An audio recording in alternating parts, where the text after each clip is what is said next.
escuchan a través de la página de Radio Mujer, www.radiomujer.com.mx. A sus órdenes, soy el doctor Óscar Martínez López, conduciendo este programa en ausencia de la titular Ruth León. Y te invito a que te quedes con nosotros. El programa va a estar muy interesante como siempre. Y el tema que elegimos el día de hoy para ti, para que nos escuches, es el término llamado obesofobia. Y los puntos a desarrollar o el menú del día de hoy será: ¿qué es la obesofobia? ¿Cómo se produce la obesofobia? ¿Cuáles son los factores que predisponen para tener obesofobia? ¿Cuáles son las características clínicas de la obesofobia? Y por último, sugerencias médicas y nutricionales para evitar o para revertir la obesofobia. Si deseas participar con nosotros con dudas o comentarios, comunícate a los teléfonos en cabina que son el 3122 1190, el 3647 1883, o nos puedes enviar un mensaje por WhatsApp a través del teléfono 3310 1907 12.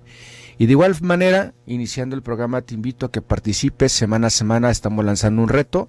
Si tú eres de las personas que se propuso bajar de peso y aún no te has animado, aún no has iniciado, te invitamos a que aceptes el reto de bajar de peso de manera gratuita con 26 semanas de asesoría médica y nutricional. Lo único que tienes que hacer es comunicarte con nosotros a los teléfonos anteriormente señalados o envíanos un mensaje por WhatsApp que nos señales el por qué te interesa bajar de peso. Características que debes de tener: debes ser radioescucha, debes de tener sobrepeso u obesidad y debes de ser una persona que no tenga suficientes recursos para pagar un profesional de la salud. Radio Mujer y tu servidor te ponen la asesoría médica y nutricional para que te comuniques con nosotros. Y vamos a iniciar, como es tradicional, con la frase de nutrición y de salud del día de hoy. No hay mejor medicina que un estilo de vida saludable. Y el autor es anónimo. Elegimos el tema del día de hoy de obesofobia. Probablemente ese término no se te haga familiar, pero hemos escuchado en muchas ocasiones las fobias, y las fobias se refieren precisamente a los miedos que podemos tener. La obesofobia, ¿qué es?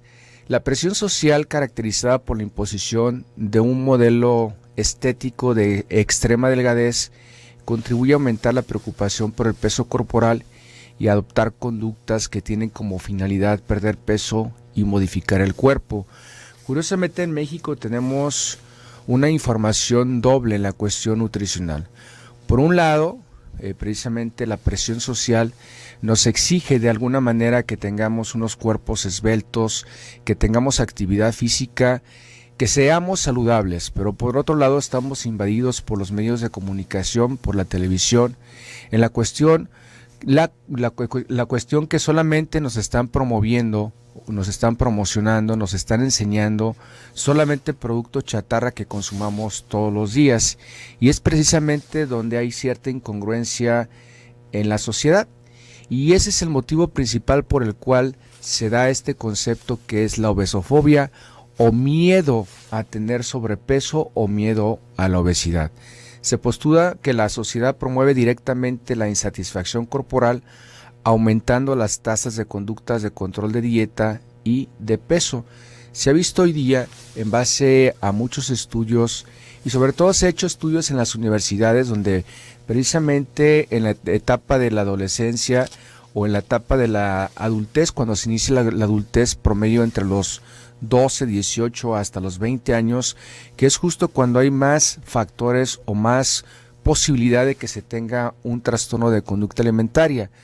Algunos autores han encontrado asociaciones entre la imagen corporal negativa, es decir, cuando una persona no se acepta tal como es, y el bajo bienestar psicológico. Hay una relación íntimamente directa, y hay síntomas depresivos, se encuentran también con estrés y disminución de la autoestima, y un mayor riesgo de desarrollar trastornos de conducta alimentaria. Dentro de los trastornos de conducta alimentaria, al menos en México, que hemos encontrado más, probablemente hayas escuchado mal la anorexia, pero el más común es la bulimia nerviosa, que tiene actitudes compensatorias como lo que es vomitar, laxarse o tener ejercicio extenuante. Son de los trastornos de conducta más comunes, y otro también la anorexia nerviosa, y el más común que podemos encontrar en pacientes que tienen sobrepeso y obesidad es el comedor compulsivo.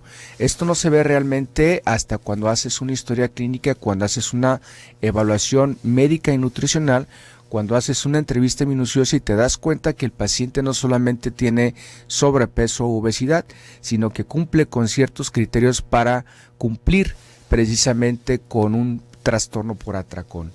La imposición cultural de la delgadez se relaciona con el miedo y con el estigma a la obesidad. Así, a las personas estigmatizadas se les vincula connotaciones negativas como falta de voluntad y carácter. Se les considera como poco atractivas y responsables de su condición de sobrepeso. Y con estos datos estadísticos nos vamos a la primera pausa y regresamos.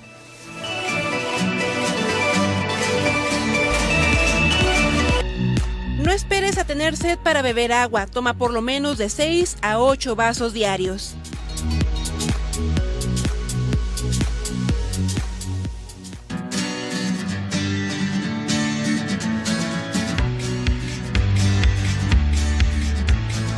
De la mañana con 19 minutos. Agradeciendo que nos estés escuchando. Estás en tu programa Nutrición y Vida, tu espacio de salud en la radio. A tus órdenes, soy el doctor Oscar Martínez, y si tienes alguna duda o comentario al respecto al tema que es obesofobia, te puedes comunicar con nosotros a los teléfonos en cabina, que es el 3122 1190, el 3647 1883, y a través de WhatsApp nos puedes enviar un mensaje. El teléfono es 33 10 19 07 12. Y justo estábamos hablando antes del corte de las cuestiones estadísticas de la obesofobia, que lo que provoca de alguna manera, o el factor más importante que provoca obesofobia, o miedo a la obesidad, o miedo a tener grasa, o miedo a tener alguna persona en nuestra familia que tenga sobrepeso o obesidad, es precisamente por la imposición cultural de la delgadez. Y justo señalábamos que tenemos un doble mensaje nutricional, que por un lado los medios de comunicación nos saturan de información en relación a alimentos chatarra, y por otro lado la imposición social de la delgadez. Y la cuestión en la obesofobia es que es más común en las mujeres que en los hombres, y es más común de lo que realmente pensamos.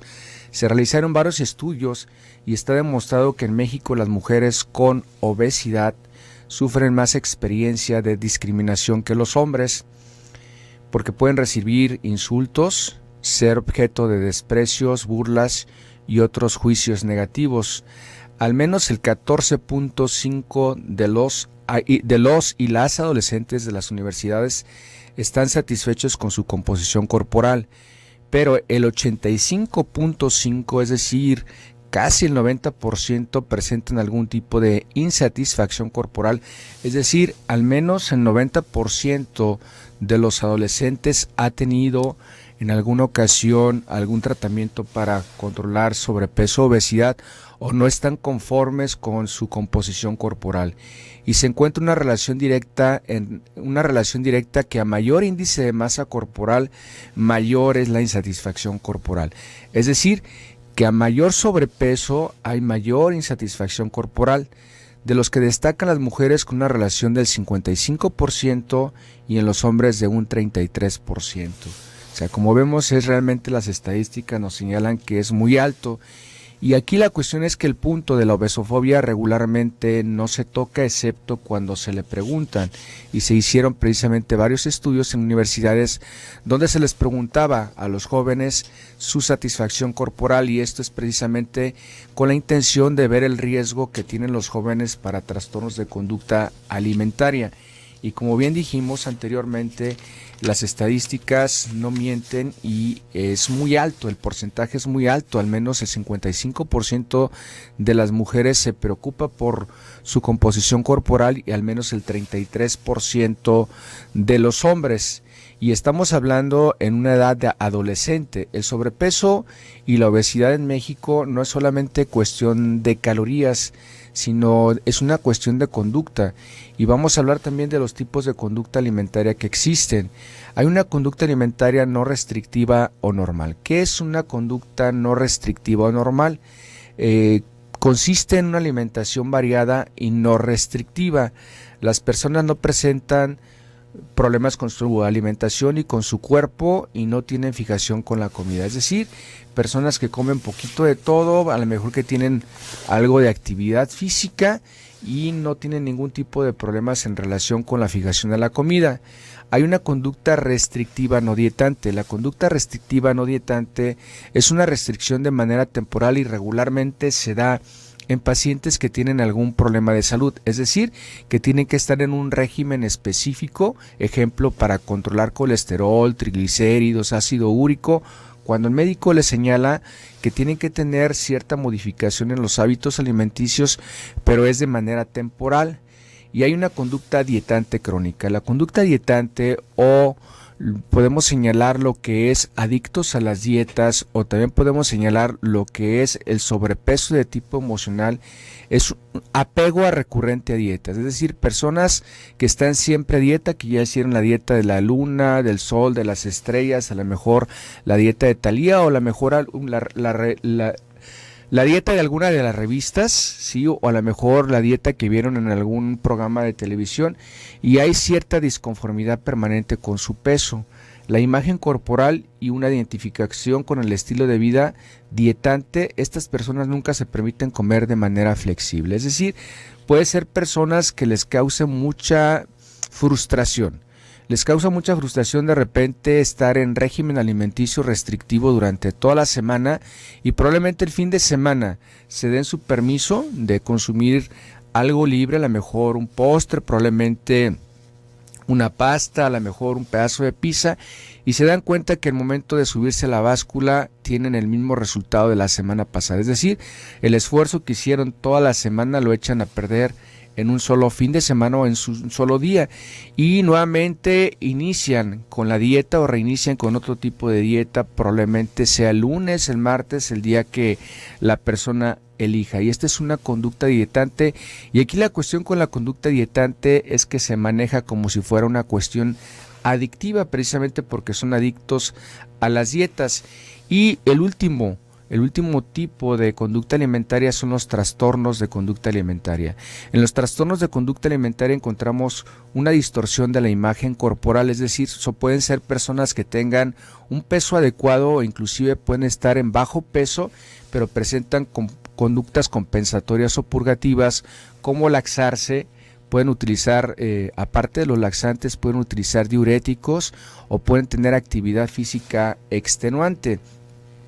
Eso es en relación a lo que son las conductas alimentarias.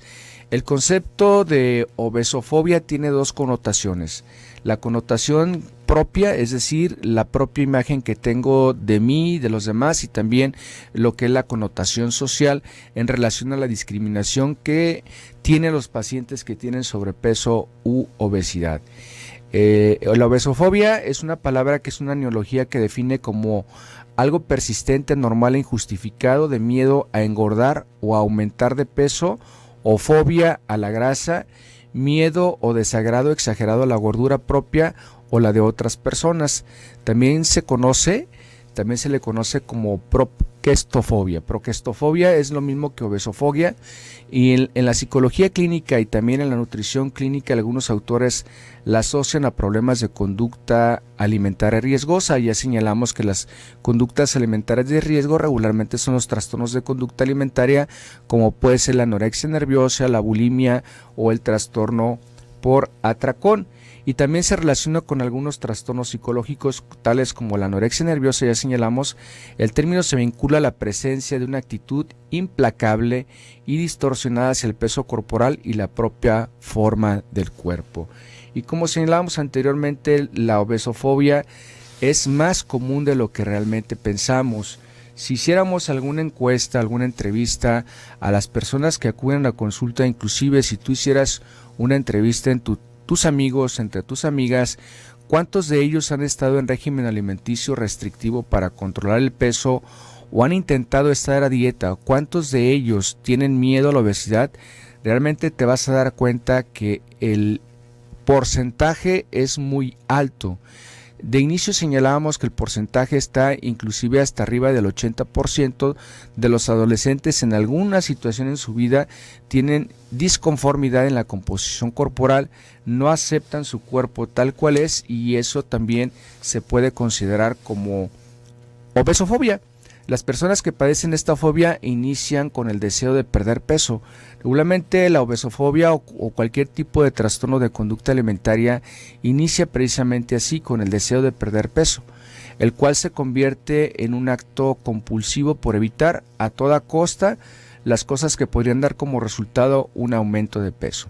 Es decir, las personas se convierten en una actitud obsesivo-compulsiva y se forma un círculo vicioso. Por un lado, son obsesivos en la cuestión del número de calorías o el tipo de alimentos que consumen, pero por otro lado, esa restricción de calórica le va a dar cierta sensación o compulsión hacia la comida y se va a formar un círculo vicioso que de repente no van a poder parar.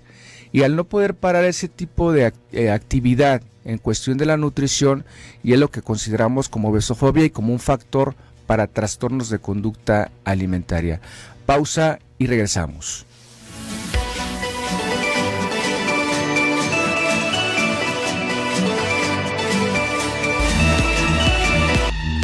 Cenar y dormir son una mala combinación. Comer después de cierta hora no necesariamente desajusta el metabolismo. Lo que engorda es la cantidad de comida e irse a la cama luego de comer es un mal hábito digestivo.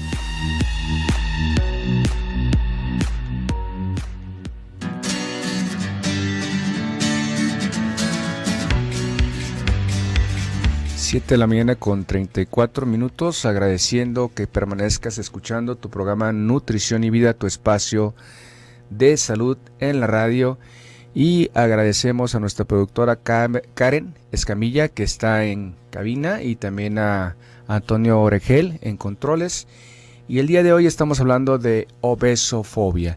Si tienes alguna duda o comentario al respecto, los teléfonos en cabina para que Karen te conteste es el 3122 1190, el 3647 1883 o enviar un mensaje por WhatsApp al 3310 1907 12. Y aún es tiempo para que participes en Aceptas el Reto. Radio Mujer y tu servidor, como ayuda social, estamos lanzando este reto que es de 26 semanas, 26 kilos o más. Es prácticamente 6 meses de tratamiento gratuito. Lo único que tienes que hacer es comunicarte con nosotros a los teléfonos anteriormente señalados y que nos señales cuál es tu peso, cuál es tu talla y el por qué aceptas el reto. Tienes que tener diagnóstico de sobrepeso, obesidad, tienes que ser una persona que no tenga medios suficientes para pagar un profesional de la salud y tienes que ser un radioescucha. Nada más con esas 3 características puedes ganarte la beca. Y también que quieras bajar de peso, tener el deseo de bajar de peso y que no tenga los medios suficientes. Estamos hablando de obesofobia y estamos hablando de las características que precisamente presenta la obesofobia. Y antes del corte señalamos que cuando una persona padece de obesofobia, cuando está, por decirlo, en régimen alimenticio, muchas de las personas que acuden a consulta para tratamiento de control de peso van en contra de su voluntad. Es decir, van precisamente por la presión social, ¿sí? O van por la cuestión de que ya tienen alguna complicación del sobrepeso u la obesidad. Y importante, para que se tengan resultados óptimos en la cuestión de la pérdida de peso, se necesita tener el deseo. Como el deseo es inherente a cada ser humano, a cada uno de nosotros, a veces hacer cosas contrarias a lo que realmente deseamos va directo al fracaso, y es por ello que muchos de los pacientes que van a consulta presentan esta cuestión o esta situación de la obesofobia, que es miedo a tener sobrepeso u obesidad, y el miedo está precisamente vinculado a la presión social. Muchos de los pacientes, cuando acuden a consulta y están en tratamiento, califican mucho o se autoetiquetan mucho la cuestión del resultado, es decir, si van muy bien en la cuestión de la pérdida de peso, y van teniendo una pérdida de peso de manera gradual, pero puede tener una etapa de estancamiento o inclusive de recuperación leve del peso, se autoetiquetan como un fracaso y también se puede considerar como obesofobia. Un factor importante a explicar en ese sentido es que nuestro cuerpo tiene periodos de compensación, de autocompensación en relación a mecanismos de defensa que tenemos. Es decir, cuando subimos de peso, ejemplo, si se suben 10, 15 o 30 kilos, se tienen 10, 30 kilos de más, no se subieron de manera súbita, sino que se subieron de manera gradual. Por ejemplo, probablemente un año subiste 5 o 7 kilos, al siguiente año 3 kilos y al siguiente otros 3 hasta completar probablemente los 30. Pero dentro de ello, a lo mejor de manera inconsciente no te diste cuenta que hubo una fase de meseta o una fase también de estancamiento en la cuestión de subir de peso. No subes de manera súbita. Para perder peso sucede exactamente lo mismo. Hay algo que se llama memoria metabólica. Memoria metabólica que es que el paciente que tiene sobrepeso o obesidad y desea perder ese ejemplo que dimos de los 30 kilos, cuando baje 7 a 10 kilos, es decir, cuando llegue a un peso que anteriormente ya tenía, como el cuerpo como periodo de compensación y defensa va a tener un estancamiento o ya no va a permitir bajar de peso, pero eso no significa que ya no baje. Aquí la cuestión es que el 90%, al menos el 90% de los pacientes que están en un tratamiento de disminución de peso, cuando llegan a la fase de memoria metabólica o un estancamiento, abandonan el tratamiento precisamente por frustración. Etiquetan el resultado y aquí la cuestión importante es que el paciente es más que kilos en la báscula. Los kilos en la báscula no reflejan un estado de salud, es decir, simple y llanamente hay muchos estudios que demuestran que con una pérdida de peso entre el 5 al 10% del peso total, es decir, si una persona pesa 100 kilos, simple y llanamente con perder 10 kilos, de alguna manera está mejorando su estado de salud. Hay estudios también que demuestran que bajando de peso mejoran los niveles de colesterol, de triglicéridos, el metabolismo del azúcar, prácticamente todas las funciones metabólicas podemos decir que tienen alguna mejoría. Obviamente, mientras más cerca se esté del peso recomendable o saludable, mejor va a ser nuestro estado de salud. Y aquí la cuestión con relación al peso, señalamos en muchas ocasiones peso aceptable o saludable, no hablamos de peso exacto, perfecto, porque no hay un peso perfecto. De hecho, el peso puede fluctuar en un solo día. Podemos tener una diferencia de peso hasta de 1 kilo, kilo y medio de diferencia si nos pesamos en la mañana en ayuno, en ropa interior, a si nos pesamos por la noche. Y muchos pacientes es lo que hacen. Se hacen adictos a la báscula, se están pesando todos los días, se pesan en la mañana, se pesan en la tarde, se pesan en la noche y a ver el resultado creen que están subiendo de peso. Esa subida de peso de alguna manera la retención de líquidos que tenemos y también es procesos digestivos. Entonces todo eso es importante señalarlo para tener un peso y sobre todo en la mujer puede haber un peso diferente en el transcurso del mes. Un factor importante para que la mujer suba o sea más difícil que baje son las cuestiones hormonales y en periodos de menstruación puede subir hasta de 1 kilo a kilo y medio durante esos días y en periodos de ovulación también pueden subir de peso. Por cuestiones hormonales pueden subir hasta medio kilo a 1 kilo. Entonces, a veces el aumento de peso en un proceso de disminución, es decir, cuando están en tratamiento, lo toman como un fracaso, pero realmente no es así. Y tenemos llamadas. Ana Rosa Ramos, nos pregunta, ¿se debe tener alguna alimentación especial al estar operada de los ovarios? Bien, tienes que tener una características normales de una nutrición sana, balanceada. La nutrición tiene ciertas normas, reglas o leyes. Y dentro de esas leyes es que debe ser completa, es decir, que debes de consumir poco de todo, debe de ser variada, debe de ser adecuada, debe de ser suficiente. Y si cumples con esas características, estás cumpliendo de alguna manera con una alimentación sana. Aquí la situación Rosa, es que si tú tienes sobrepeso o tienes obesidad, independientemente de tu operación de los ovarios, sí deberías de tener tratamiento para control de peso. Pero si es solamente, contestando tu pregunta, operada de los ovarios, ¿necesitas una alimentación especial? No, solamente una alimentación bien controlada, bien balanceada. La señora Conchita Solórzano se comunica con nosotros por medio de teléfono y nos dice saludos y gratitud para el doctor Oscar. Muchísimas gracias, Conchita. Conchita es una paciente que ganó Aceptas el Reto hace como 2-3 meses y ella sigue en tratamiento. Felicitaciones, Conchita, por la determinación que ha tenido hasta este momento. Y por medio de WhatsApp se comunica con nosotros Lucy. Lucy también fue una paciente que ganó el reto, cumplió con las 26 semanas. Y dice, muy buenos días, doctor Oscar, un gusto escucharlo, bendiciones. Bendiciones también para ti, Luce, y felicitaciones. Sé que a pesar de que ya no has ido a consulta, sigues con tu plan alimenticio y pues felicitaciones también por esa determinación que has tenido. Bien, y continuando con lo que es el tema de obesofobia, la fobia a ganar peso es un precedente en algunos pacientes, es un precedente, es un antecedente para tener un trastorno de conducta alimentaria. Habíamos comentado que dentro de los trastornos de conducta alimentaria a veces se pasa de sobrepeso a tener un trastorno de conducta. Y el más común puede ser la bulimia nerviosa. Bulimia nerviosa puede ser también la anorexia y en ocasiones también el trastorno por atracón. Aquí la situación con la obesofobia, comentábamos desde el inicio que es más común de lo que realmente pensamos. Y hay ciertas características de la obesofobia, y la obesofobia puede iniciar inclusive desde edades tempranas. Hay estudios que han demostrado que hay niños, inclusive desde 7 años, cuando inician en la primaria, que ya inician con algo de obesofobia, y las características es de que se presentan desde los 7 años. Niños y niñas tienen miedo a subir de peso, y con estos datos vamos a la siguiente pausa y regresamos.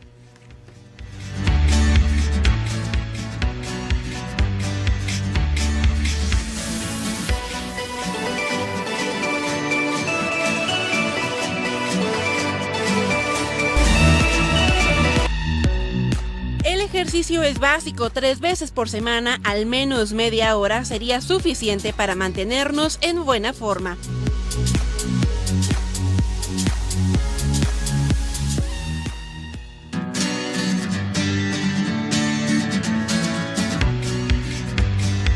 Siete de la mañana, 49 minutos. Estás escuchando tu programa Nutrición y Vida. Gracias por seguir con nosotros. Y si tienes alguna duda o comentario al respecto del tema, el tema del día de hoy es obesofobia. De los teléfonos en cabina es el 3122-1190, el 3647-1883, o envíanos un mensaje por WhatsApp al 3310-1907-12, y aún es tiempo para que participes en Aceptas el Reto de la beca de 26 semanas, 26 kilos o más de asesoría médica y nutricional gratuita. Lo único que tienes que hacer es comunicarte por las vías anteriormente señaladas, enviarnos tu caso de cuánto mides, cuánto pesas y cuál es el motivo por el cual deseas aceptar el reto. Señalamos que el reto es asesoría médica y nutricional totalmente gratuita. Radio Mujer y tu servidor nos ponemos con eso, con la asesoría médica y nutricional. Lo único que tienes que hacer es participar. Comunícate con nosotros para que te ganes esa beca. Y estábamos hablando antes del corte de las características que tiene la obesofobia, y que también la obesofobia o miedo a la obesidad, miedo a tener grasa, también se presenta en la edad infantil. Y hay estadísticas que señalan que a partir de los 7 años se ha presentado obesofobia en algunos niños, y tienen miedo precisamente a subir de peso. Definen a las personas con un peso adecuado, a las personas delgadas, como inteligentes, exitosas y felices, y a los niños con sobrepeso, obesidad, todo lo contrario. Inclusive en esa edad ya cuidan lo que comen, es decir, restringen en ocasiones las calorías, muchas veces no se comen su lonchera, ¿sí? Precisamente por el miedo a subir de peso, y en ocasiones se saltan el desayuno o pasan mucho tiempo sin comer. Aquí la cuestión es que cuando se tiene un ayuno prolongado, y en muchos pacientes que tienen sobrepeso u obesidad, es uno de los errores más comunes que pueden tener. el ayuno prolongado. Y se considera ayuno prolongado cuando no tienes una alimentación bien equilibrada o un desayuno bien equilibrado, teniendo en cuenta que el desayuno es el alimento más importante del día. Por eso se llama desayuno, que es quitar el ayuno. Al quitar el ayuno, venimos de un ayuno prolongado de 6 a 8 horas de sueño. En consecuencia, nuestro cuerpo está necesitado de energía prácticamente al despertar. Repito, el alimento más importante del día es el desayuno. Y muchos pacientes, en el afán de bajar de peso, lo que hacen es someterse a régimen, podemos decir alimenticios, aunque no son régimen alimenticios, se someten a licuados, ¿sí? En el cual toman un licuado como desayuno, un licuado como cena, y en ocasiones solamente tienen una alimentación, un solo alimento al día, que puede ser la comida, y en ocasiones también está totalmente desbalanceado. Estos ayunos prolongados lo único que van a hacer es que nuestro cuerpo va a despertar mecanismos de defensa, es decir, dentro de los mecanismos de defensa ya habíamos comentado el periodo de adaptación y de autocompensación, en el cual el cuerpo se adapta a consumir menos calorías. Es decir, si regularmente se consumen 2000 calorías, pero en un régimen restrictivo empiezas a consumir a lo mejor 1200 calorías, tu cuerpo se va a adaptar a estas 1200 calorías.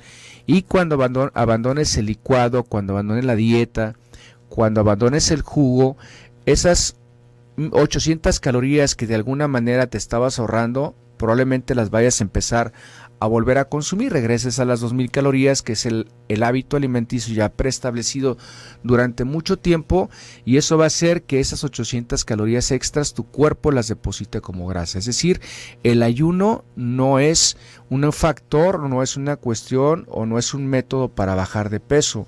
Lo que tenemos que hacer para establecer un peso adecuado es precisamente establecer hábitos alimenticios sanos, y en muchas ocasiones hemos señalado aquí en Nutrición y Vida que uno de los objetivos más importantes, al menos de los profesionales de la salud, como es mi caso, no es poner a dieta a un paciente, sino establecer un hábito alimenticio de acuerdo a características personales. Es decir, una dieta o régimen alimenticio tiene que ser como un traje a la medida. Es por ello que tiene que tener una valoración médica y nutricional, y cuando ya se tiene un diagnóstico de obesidad, como la obesidad es una enfermedad, como tal tiene que ser tratada, y que el tratamiento adecuado, hasta hoy día se ha demostrado que el tratamiento adecuado y que da mejor éxito es el tratamiento multitransdisciplinario, que es a base de asesoría médica, nutricional, psicológica y de actividad física. Se comunica con nosotros Elvia Rodríguez. Ella tiene 95 kilos y acepta el reto, está participando. También se comunica Herminia Álvarez, de 56 años, tiene 74 kilos, también participa en Aceptas el reto. Esther Gómez es de 73 kilos, también participa para Aceptas el reto. Y por medio de WhatsApp se están comunicando con nosotros. Hola, buen día, por favor acepto el reto por mi salud.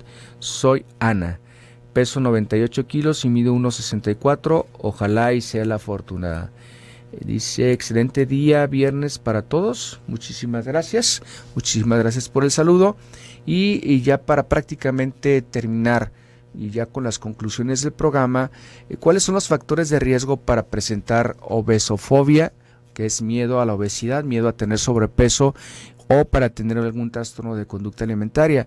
Regularmente en los niños, ¿cuál es el factor de riesgo? Porque precisamente estamos hablando de la obesofobia en niños, y de inicio hablábamos de la obesofobia en adolescentes y adultos, pero en este momento estábamos hablando que también hay factores y que también se presenta la obesofobia en niños. Los factores de riesgo para presentar obesofobia y trastornos de conducta alimentaria regularmente son padres obsesivos. Es decir, que todos los días se habla de régimen alimenticio, de dietas, de restricciones en casa, donde la mamá y el papá todos los días están hablando del número de calorías que tiene cierto cual alimento. Entonces eso los niños se queda muy grabado y en consecuencia empiezan a tener trastornos en la forma de comer. madres que están continuamente a dieta, ya comentaba madre o padre, padres de familia perfeccionistas, donde hay una estigmatización en la cuestión del sobrepeso y obesidad. Ya señalamos que en muchas ocasiones se le ve como a la persona delgada como una persona exitosa, como una persona que tiene buena salud, y a la persona con sobrepeso obesidad se le ve como todo lo contrario. Regularmente cuando hay obesofobia pueden tener problemas de autoaceptación y de baja autoestima, o en ocasiones también podemos encontrar familia agresiva y familias disfuncionales. Son las características que regularmente podemos encontrar, aunque los síntomas pueden variar, no es un síntoma, no son factores que en todos se presenten. De una persona a otra pueden variar. Una persona puede negarse o comer fuera con los amigos. Una de las características es que tienen una actitud obsesiva ante el alimento, pero es una actitud obsesiva temporal. Ya habíamos comentado que probablemente los pacientes que tengan obesofobia o pacientes que tengan tratamiento para bajar de peso puedes tener un régimen restrictivo durante toda la semana y probablemente el fin de semana se den su día libre o fin de semana libre, y eso puede hacer que recuperen inclusive más peso que el que tenían la semana anterior. Y hay una cuestión también llamada obesofobia social. Tiene que ver con la discriminación que tienen los niños y también las adolescentes e inclusive los adultos que tienen sobrepeso u obesidad. Hoy día se le llama el famoso bullying, y se ha encontrado que los niños que tienen sobrepeso u obesidad, o niños que tienen un peso totalmente diferente, es decir, que niños que son muy delgados o niños que son gorditos, tienen más factores para tener este bullying o también para tener esa obesofobia de tipo social. Se ha encontrado que estos niños regularmente son niños discriminados, a veces no se les toma en cuenta para juegos de equipo, ejemplo de fútbol, básquetbol, voleibol, y de alguna manera se está discriminando. Ya prácticamente para terminar vamos a elegir a la persona que el día de hoy aceptó el reto, que el día de hoy ganó la beca, y se lo vamos a dar a la señora Elvia Rodríguez. Repito, la ganadora de la beca es Elvia Rodríguez. Ella se comunicó por teléfono y es la ganadora de la beca. Elvia, comunícate por favor a los teléfonos en oficina, que es el 36 32 90 11, repito, 36 32 90 11 en horario de oficina.